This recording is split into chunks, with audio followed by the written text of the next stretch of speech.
Years ago, an old evangelist say you can tell how popular a church is by the Sunday morning crowd.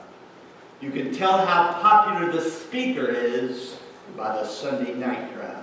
Thank you so much. I was praying for 3, and we have at least double that here tonight. Thank you for coming, but I'm not done.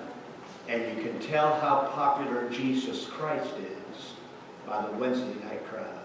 I think that causes pause for thought, doesn't it? So glad you're here. Choir! May I visit with you for a moment? Thank you. Thank you for the ministry that you're having. Thank you for singing so much. That is so good to have you. Thank you for singing tomorrow night and Tuesday night, I guess. We're going to sing Tuesday night, right? Yeah, thank you. And Wednesday night also, right? So, yeah, thank you for the music. You know, I don't know if you people know this, but music is far more powerful than most of you realize. One of the greatest evangelists America has ever produced was a man by the name of Billy Sunday. He did a 6-week revival in Boston, and over 6,000 of those New Englanders got saved. He was a powerful preacher. But he would stand in front of a church like yours and say, "People, I can tell how hot your church is by your congregational singing." That is very profound. I'd like to take that a step further. I can tell how hot you are by just the way I see you sing. I can tell how hot you are when I find out what you listen to in private. Music is a huge thermometer, young people, that tells you and anybody else that knows your private life exactly where your heart is. And I hope that you never, Christian, look down your nose at good, godly, hymn book singing.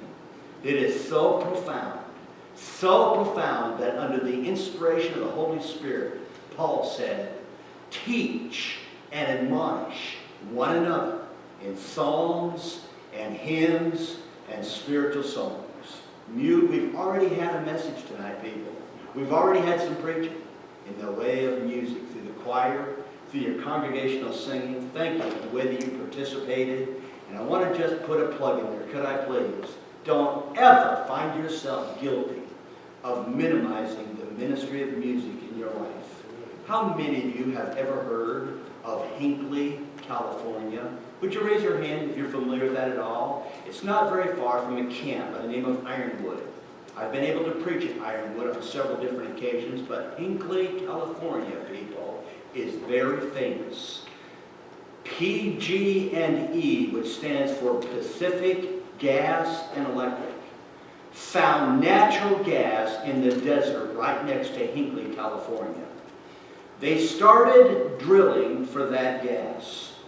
In order to drill and pipe it throughout California, it runs like a backbone through the state, a huge gas line, so they could ship that natural gas all the way up to Northern California. In order to do that, they had to build some very high volume compressors. They found out that in order to keep those compressors cold and cool and not overheat and ruin it, they had to keep it radiated by a chemically induced water. When that water was spent, PG&E would dump it in some bases not far from Hinckley, California. After a couple of years of this, they started noticing that there were all kinds of cancer, leukemia, birth defects, far more than was the national average in Hinckley, California. They started to do a study, and they found out that the drinking water of Hinckley, California was contaminated. And after years of deliberation, Hinckley, California was awarded the largest settlement ever in the history of the United States. $666 million PG&E had to pay to the small town of Hinckley, California. And they also fled the city because everybody was sick. I can't help, as I look at this congregation, I can't help but wonder how many of you are so very sick spiritually because of what you let yourself listen to musically. You may keep it hidden from the pastor very well. But if we could hear what you listen to in your car, teenager, what you listen to in the privacy of your bedroom, adults, maybe one of the reasons it's so hard for the Spirit of God to stir you is because you're sick. You're sick because music has that effect. It can make you sick. And this has nothing to do with my message tonight, but I want to just encourage you, church. You fight that fight. Stand fast. Remember this morning's message?